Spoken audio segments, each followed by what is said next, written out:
At natapos lang ng bagyo, dinala kami ng anak ko, pinagluto niya kami.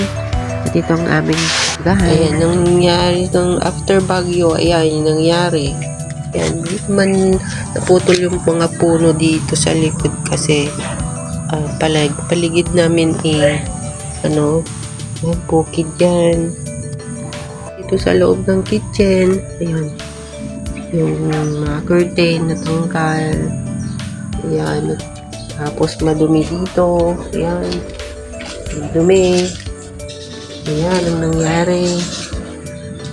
Oh, basa-basa. Ayan. Yung mga dati ko nang nahugasan, wala na. Hugasan ko na lang. Ayun, ang ginawa ng bagyo sa atin. Oh, ang daming tubig. Ayan, oh. Ay, nako. Hindi ko alam kung paano ko ayusin to. Ayan, warak-warak. Ang aming kitchen.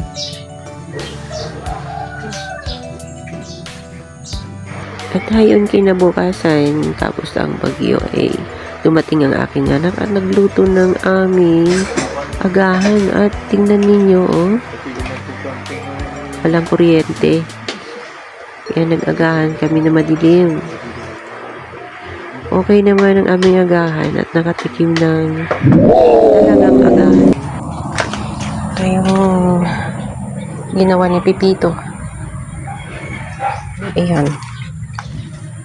Hindi ko alam kung paano ko maglinis dito ngayon. Hindi ko kaya. Patuyuin na lang muna itong mga dahon dito. Ayan. Ayan, binaha. Ito, may naputol din na kahapon ay lakas-lakas talaga ng ulan dito. So, nabaha na rin dito sa likod namin. Ito. Ayan. Ay, tanim po, natumba-tumba na sila. Ayan, tumba yung mga puno dun sa likod. Tapos yung building nila din sa likod, warak-warak na yung bubong. Ayan. Ang daming mga nahulog mga dahon ng niyog. Ang daming bunga pa nito. Ang daming bunga. Parang kalamansi. Actually, ito citrus to. Ang daming bunga, guys. Hindi naman nahulog. At tibay. Yung niyog ko, hindi masyadong malalim kasi pagkabaon ko nito. Kaya, tumagalid agad siya.